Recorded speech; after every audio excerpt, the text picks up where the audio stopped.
may mga samaan tayo ng loob. And so the question is, kanina pinag-usapan din natin silence. Some of you, may mga sinabit kayo dito, yung sinulat nyo sa index card, yung mga bagay na gusto nyo sabihin pero hindi nyo masabi-sabi. Okay? So, in the next hour or so, pag-uusapan natin, ano nga ba yung tinatawag natin na real talk? Actually, ngayong hapon, medyo mag-iiba lang yung definition natin ng real talk. Because mas may kinalaman to sa pag-handle ng conflict. Okay? So now, we will start the discussion with an activity. So, kung katabi mo yung best friend mo again, mga B1, mga B2, magkakatabi ka talaga. Okay? Now, ito lang ang problema, okay? Hindi naman talaga natin maiiwasan yan, so tanggap na natin yun. Ang problema natin is not that walang perfect na relationship. Ang problema natin is, ano ba yung ginagawa natin usually when we find ourselves in those kinds of situations? Na merong isang tao na may kailangan kang gawin niya, or meron kang may sama ka ng loob, gusto mong sabihin sa kanya. Usually, ngayon, the way na alam natin na i-deal yung mga ganong klaseng sitwasyon, two ways. Kanina pinag-usapan natin, the first way that we know how is silence. Okay?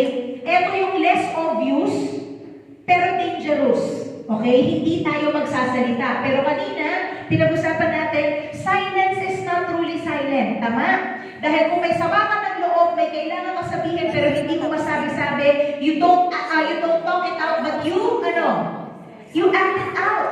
Yung ugali mo, kung paano mo siya kausapin, kung paano yung pakikitungo mo dun sa tao na yon, di ba? Kung ano yung iniisip mo sa tuwing naiisip mo yung taong yon, ano yung mga salita na naiisip mo para i-describe yung tao na yon, right? So, silence means you choose to withhold yung information. May kailangan ka sabihin, but you choose to keep it. Sa akin na lang. Hindi ko na sasabihin sa kanya. Ang masaklap dito, if you choose this route, ano usually ang ginagawa mo? Umiiwas ka? Ano ba? Sinasabi mo sa iba. Tama? Hindi mo masabi sa kanya, pero sinasabi mo sa iba. We're all guilty of it. We backstab. Pagkaharap natin, bait-baitan tayo. Tayo yung nagiging plastic. Tama? Just because we choose to be silent.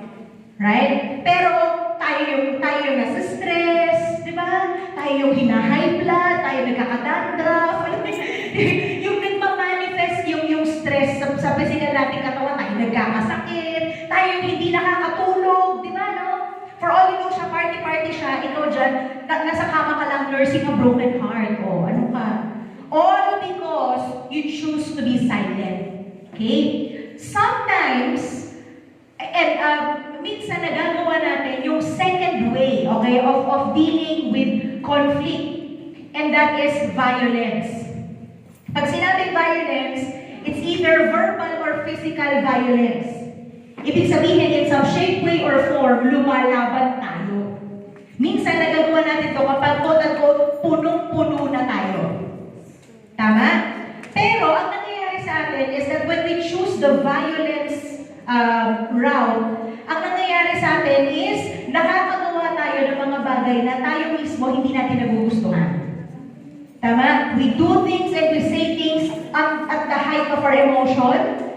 Pagkatapos noon, marirealize ko, ay, mali yung ginawa ko. Diba? You later on regret kung ano yung ginawa mo. Okay? And the thing is, kung iisipin mo, silence or violence, this is actually a scientific response. Bakit? Ito yung tinatawag natin na fight or flight. Diba? Naririnig nyo na yun? Survival instinct. Bilang tao, as human beings, we are designed to either run away, right? Or to fight the moment na meron tayo nasa-sense na danger. And usually, when we find ourselves in conflict situations, naniningil ka ng utang, di ba? May pagsasabihan kang tao na pasaway, right? O mag-o-open up ka kasi sumama yung loob mo doon sa isang kaibigan mo. Those are high-stress situations. And normally, ang alam lang natin gawin is either takbuhan natin yung sitwasyon na yun or labanan natin siya sa paraan na violente. Okay? But why are we kasi, kaya ko po siya tinatawag na real talk. Again, pag sinabi natin, tara real talk tayo, magpakatotoo tayo. Right? So when you talk about tough conversations, yung mga conflict, kaya ko po siya sinabing real, meron akong bagong acronym. Yes, pinapapatent ko siya. So ibig sabihin, ito yung 4 na elements ng isang conflict situation. Kung bakit hirap tayo na i-open up yung gusto natin sabihin. Okay, first, letter R stands for raw. Pag sinabing raw na sa Tagalog na raw, hilaw. Ano yung sabihin ng hilaw? Hindi luto. Diba? Sa mga singing contest, naririnig na natin sa mga tawag at tanganan, sabihin ng hurado, medyo hilaw yung performance mo. Ano ibig sabihin nun? Hindi praktisado, kulang sa preparation. Right? When you find yourself in a conflict situation, hindi ka naman scripted. Diba? Hindi naman yung teleserye na hindi mo pwedeng idikta doon sa kausap mo, ito sasabihin mo ha. Oy, may sasabihin ako sa'yo, pero dapat huwag kang magagalit ha. Dapat kalmado ka lang sumagot. Diba? You can never direct the conversation. So it's always raw. Okay? So hindi mo pwedeng i-predict ano may isasagot o kakausapin mo. Okay? Letter E is emotionally charged. Nung naniningil ka, nung kaibigan mong may utang sa'yo na may bagong iPhone, let me ask you, anong emotion na meron? Gigil! Ano ba? Galit? Ha? Inis? Kapal na mukha nito, di ba, no? You were at the height of your emotion. In fact, kaya ka may backstory, di ba? Hindi ka naman naningil out of the blue. Naningil ka kasi nakita mo na may bago siyang telepono. And so that thing, no, nakita mo yung phone, yun ang nagpataas or nag-cause ng emotion mo. So the conversation itself is emotionally charged. And letter A, ito isa pa.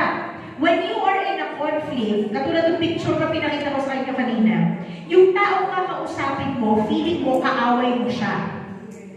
Right? Pakiramdam mo, magkalaban kayo, you are not on the same side. Tingnan mo, Ada, sisingilin ko to. Magalit yan. Panoorin mo. Right? You are already anticipating that the other person is not going to agree with you. Ina-anticipate mo na magagalit siya, na may sasabihin siyang against doon sa gusto mong mangyari. And last but not the least, what makes all of this difficult is that it's a matter of life or death. Not of a person. Okay? Hindi kayo mapapatayan. Ang ibig ko sabihin dito, there's something at risk. And usually, yung letter L na yan, yung life or death na yan, yan naman ang dahilan kung bakit hindi natin masabi-sabi yung kailangan natin sabihin. Because we feel na pag sinabi ko to, may mawawala. May maghihiwalay. May magagalit. May mag-walk out. Right? You feel that there's something at risk. Pag sinabing life or death, it could be the life or death of a something. Okay, pag sabi, it could be a relationship, a friendship, di ba? A good impression, kasi baka mag-ibig tingin niya sa akin eh. Kasi baka sabihin niya, di ba? So we feel as if we're risking something. Ano pa yung risk mo? You risk your vulnerability. Pinag-usapan natin kanina. Right? You risk your dignity. Minsan may mga gano'n, may feeling natin nakakahiya naman. Baka sabihin nila, desperado naman ako dun sa pera, di ba? Pero totoo, kailangan mo naman talaga. Tama? Right? So life or death. So that's why I call it real talk. Now, ang pag-uusapan natin dito is when you're in the process of handling a conflict or a tough conversation, the goal is to defy the silence. Sabi ko nga kanina, dalawa yung paraan na alam natin. Ano yun? Silence, tsaka violence. We fight or we flight. Right? So, ngayon, ang goal natin is to give you a third option. Ibig sabihin, hindi kailangan maging violent. And at the same time, hindi kailangan hindi sabihin. Okay? So, ang premise natin dito is that there is a way to tell or to confront a conflict or to open up about an important issue in a way that is safe. Okay? So, yun yung pag-uusapan natin. Gusto niyo ba yun? Mm-hmm. Alright, so there are 3 stages to handling conflict. Okay? And here's the thing. Isa ang pinaka-importanting part ng pag-approach mo ng isang conflict or ng difficult conversation is not the conversation itself. Okay? 80% ng isang conflict or ng tough conversation happens in your head. Sa sarili mo. Bago ka pa magsimula. Bago mo pa kausapin yung tao, 80% of the conflict nasa loob mo na. Okay? And I'll explain that further. So, 3 stages. Stage 1, okay? Stage 1 is what happens inside of you. Ang tawag ko dito, get your head and your heart right. Okay? So, bago mo pakausapin yung tao, ayusin mo muna kung ano yung issue sa sarili mo. Okay? Dapat sa utak mo pa lang, sa puso mo pa lang, malinaw na sa'yo kung ano ba yung pinag-uusapan or kung ano ba yung issue. So, unahin natin yung heart. Pag sinabing heart, ito yung motibo. Pag sinabing motive, ano yung ibig sabihin ng motibo? Balak? Ano pa? It's your intent. Your plan. It's what you really want. Tama? And most of the time, yung totoo, sabi nga nung may nabasa akong quote dati, sabi, a person always has 2 reasons for doing something. The right reason and the real reason. Di ba? Ibig sabihin, pag sinabi natin na, alam mo, next year, mapapapayat na ako. Next year, mag-exercise na ako. Next year, maglulus ako ng 20 pounds. Ginagawa ko yun kasi gusto ko maging healthy. Tama. But deep down inside, I want to do it because I want to look beautiful. Because gusto ko maka-attract ng jowa potential. Yun yung totoong reason. Pero hindi ko inaaminin sa inyo. Gets nyo? Yun yung motibo. Right? That's your heart.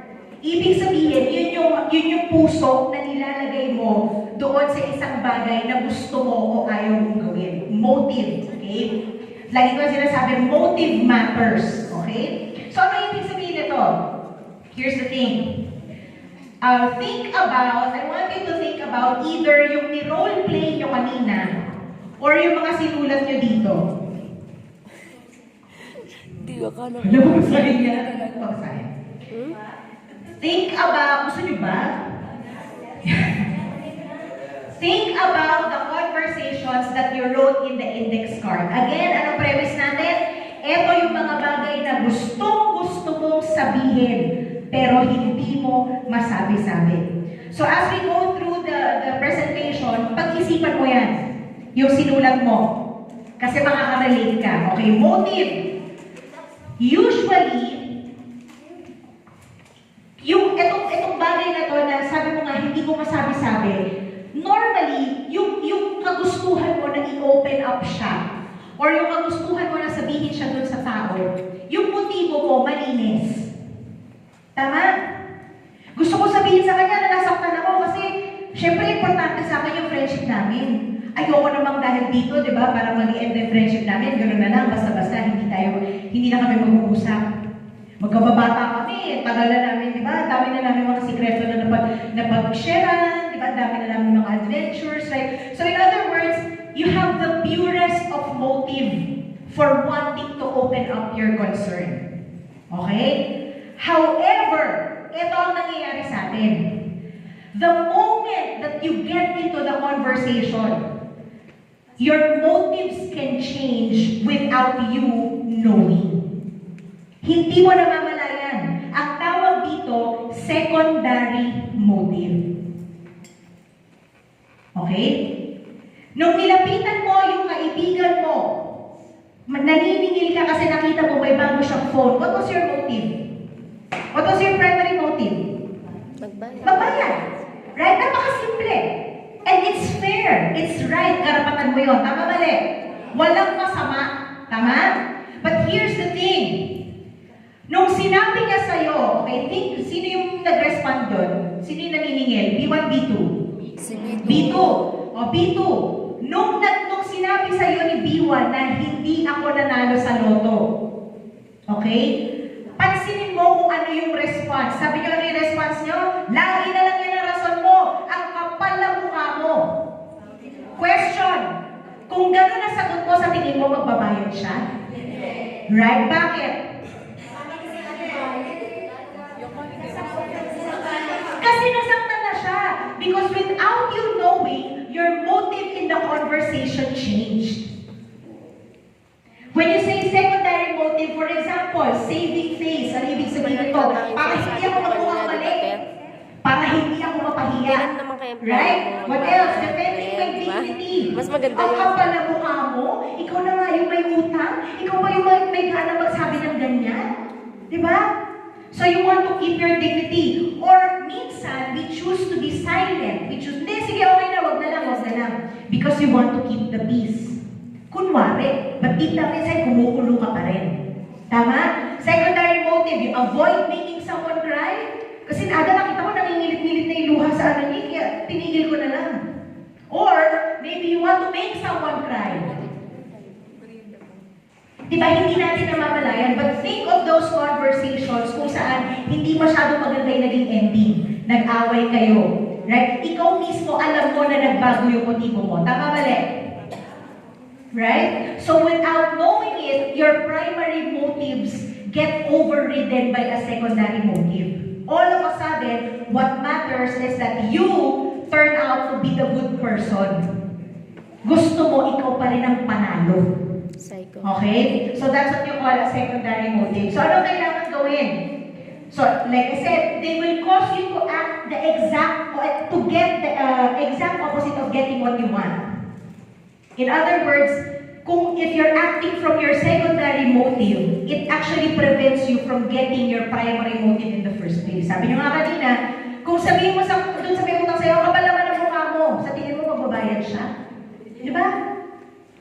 So, you're getting the exact opposite of what you want. Yun ang ibig sabihin doon. So, ano ang kailangan natin gawin? So, even, and this is even before, wala ka pang sinasabi. Nasa utak mo pa lang. Nasa puso mo pa lang. Ito pa lang yung gusto mo. Ask yourself, if I tell this person or if I talk to this person, ano ba ang gusto kong mangyari? Okay? Or think about those people na meron kang gusto sabihin, hindi mo masabi-sabi. Ano ba talagang gusto mo? Ano ang motibo mo? Gusto ko magkaayos kami. Diba? What are your motives? Sige nga, you don't have to, hindi mo kailangan ikwento ko ano yung sunod mo dito. But what are your primary motives? Ano yung motibo mo for wanting to talk to that person? Yung sinulat mo dito sa index card. To tell the truth?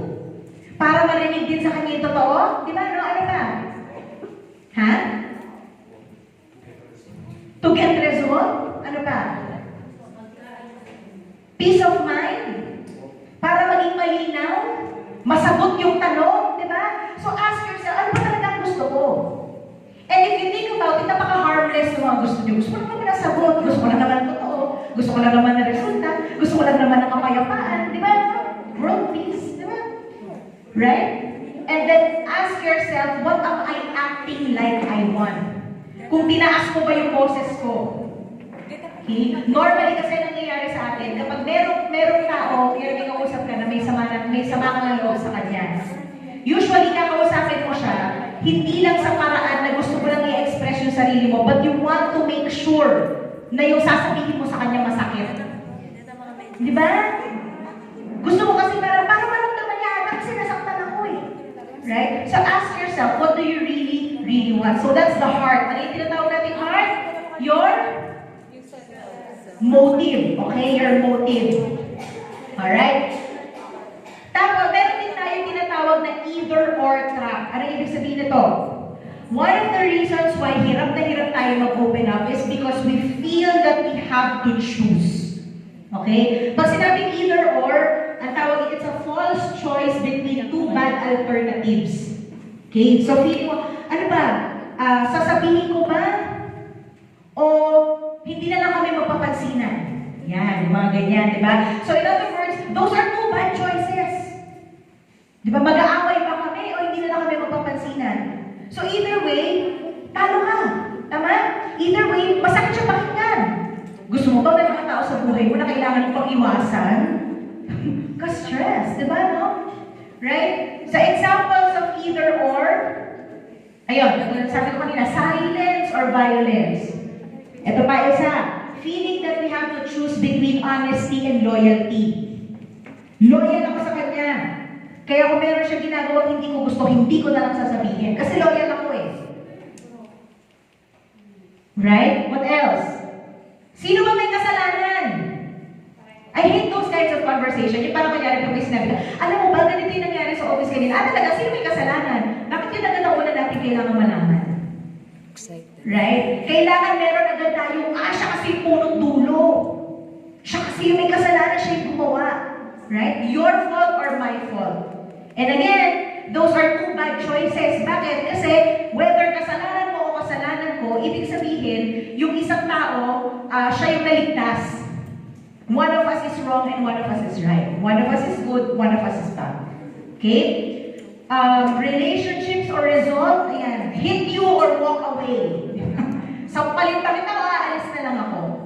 Right? Those are bad choices. Kasi the question here is this. Pwede bang hindi kita saktan, but at the same time, hindi rin ako mag-walk out? Dapat yun ang tanong. Like, how can I be honest and still make you feel that I'm a loyal friend? So instead of saying, magiging honest ako or magiging loyal ako, the question is, how can I be honest and loyal? Hindi or. Hindi mo kailangan mamili. Diba? We live in a world where feeling natin kailangan natin mamili. Corona o love life? Di ba? Ganyan, beauty or brains? Pwede both. Diba? Diba, no? So we don't have to choose. Okay? And, ayan, so what to do? When you find yourself falling into the either or trap, it's your job to recognize it. Okay? So parang, wait lang, bakit ako namimili? Bakit ako namimili between opening up and being at peace? Bakit kailangan, feeling ko may kailangan ma-sacrifice? Diba? Bakit kailangan ko mamili kung siya ba mapapahama o ako? Hindi ba pwede pareho kami hindi mapahama? Right? Sino ba mauuna? Ako o siya? Hindi ba pwede sabay? Diba? Sino ba mapapatawad?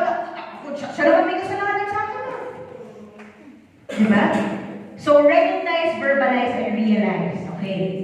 Bumilis ako na lang. So, next, again, nasa before pa lang tayo. Hindi mo pa kinakausap yung tao. So, you get your heart right, and then you get your head right. Okay? Your head. And this is more, interesting to. I'm sure lahat tayo makaka-relate dito. When you say your head right, it means that you get your story right. Okay? Sabi ko nga kanina, 80% of the conflict happens in your head. Even before kausapin mo yung taong kailangan mong kausapin. Okay? Paano nangyayari yun? Ada 80%? Ganun kalaki? Yes. Bakit? Because here's what happens inside our head. Ito yung akala natin, usually, ito yung pattern kung paano tayo nagre-react in conflicting situations. For example, nakita mo yung post nung kaibigan mo may utang sa akin na may bago siyang iPhone. So usually what we think is dahil nakita ko na may bago siyang iPhone, yun yung nag-dictate ng pakiramdam ko na nanggigil ako sa kanya, nainis ako sa kanya, di ba? And so, nag-react ako. Siningil ko siya. Okay? But here's the thing, one major piece of the puzzle that we're missing is our story.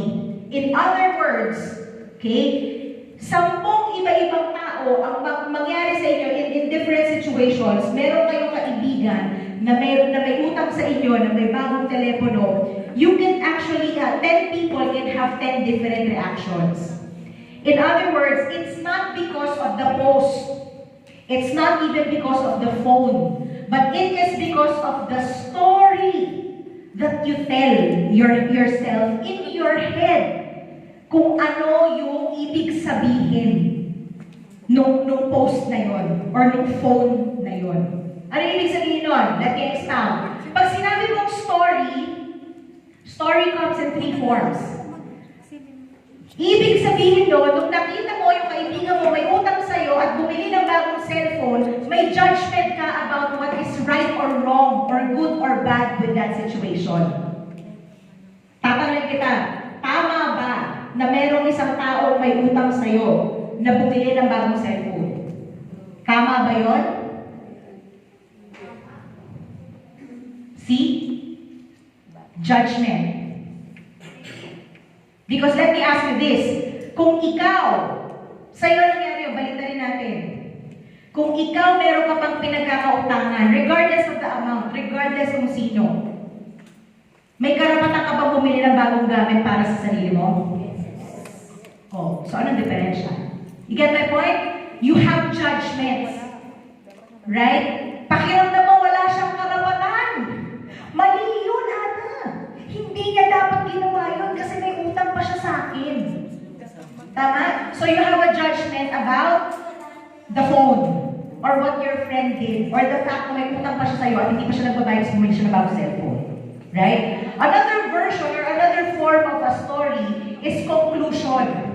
When you find yourself using the words always and never. Palagi na lang kaming ganito. Hindi na siya magbabago. Oh, she will never listen to me. That's a story. Talaga? Never? So, ibig sabihin na 80 years old? Diba? Palagi na lang siyang late. Talaga? Monday, Tuesday, Wednesday, Thursday, Friday? Everyday. Right? Minsan kailangan mo lang pilosopo yung sarili mo because normally when you make conclusions, if I ask you for specific details, ang ending nun, hindi rin naman pala palagi. Hindi rin naman pala never. Right? And last but not the least, labels. Ito na. Sabi nyo kanina, so tinanong ko kayo, di ba? Ano ang pakiramdam mo? Or let me ask you, balikan natin yung role play natin. Yung kaibigan mo na may utang sa'yo na bumili ng bagong cellphone. How would you describe that person? Mayabang. Ano pa? Selfish. Kapal mukha. Selfish, right? Those are labels. So every time you find yourself, anytime you find yourself describing a person because of something he or she did, okay? You are already telling a story. That's only a story. So in other words, ang skill na kailangan natin matutunan dito is to differentiate the fact versus the story. Right? Pag sinabi mo sa akin, Ada, napapansin ko, or ang observation ko is, may mga pagkakataon, ayan, hindi ko sinasabing kadalasan, may mga pagkakataon na hindi pa ako tapos magsalita, tapos nagsasalita ka na. Okay? Versus, Ada, bastos ka kasi. You get the difference? So, ano yung diferensya ng epekto nun sa akin if you tell me feedback number 1 versus feedback number 2? Mas maganda yung number 1 bakit? Kasi it's based on what? It's based on what you saw and what you heard. Notice, hindi ko pa nga ginamit yung word na sumasabat ka. Because even that is a judgment. Even that is a story. Sumabat? Hindi ba pwede, hindi ko lang akala ko lang tapos ka na? Yung parang vice ganda, no? So that's actually how you approach yourself. Pilosopohin mo yung sarili mo. Anytime you find yourself telling a story in your head, okay? Pilosopohin mo yung sarili mo. Okay? Mayabang? Sige nga, paano mo nga nasabi? Ano ba, para sa'yo, ano ba ugali ng taong mayabang? Because more often than not, kung pag-iisipan mo talaga siya, in other words, yung mga judgments mo, kadalasan, hindi naman totoo.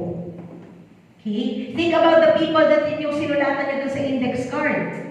Nung sinusulat nyo or yung bagay na gusto nyo sabihin sa kanya, hindi nyo masabi-sabi because you are telling yourself a story about the person. Tama? Ada kilala ko siya eh. Ganyan siya eh. Hindi naman siya marunong makinig. Story. Judgment. How do you know? Because for all you know, baka sa'yo lang siya ganyan, sa ibang tao marunong naman siya makinig. So, in other words, hindi siya ganun. Tama? Okay. In your story, marap-marap talaga. Because the truth is, in your story, whether it's a judgment, whether it's a label, or whether it's a conclusion, pakiramdam mo palagi yung tao nakakausap mo, siya yung kontrabida. Meron naman dito nagkwento, yung kwento mo sa ibang tao tungkol sa nangyari, ikaw yung kontrabida. Wala, di ba? Every time we tell our story, palagi tayo yung bida, tayo yung naapi, di ba tayo yung magaling, tayo yung tama, di ba? And the other person would always be the villain. Right? So pag sinabi natin story, your story is usually a question of two things. Okay? Either of the two. First, when you tell yourself a story about the other person, sometimes, what you question is their ability. Na hindi niya alam yung ginagawa niya. Diba? Ito yung mga panahon na labelan natin yung tao. Ano ba yan? Slow. Ano ba yan? Tama? Diba? It's a question of the ability. Right? But most of the time, here's the thing. What hurts us more is when our story, our judgment of the other person is a question of their motive. Anytime you find yourself saying, ang kapal ng mukha. Diba?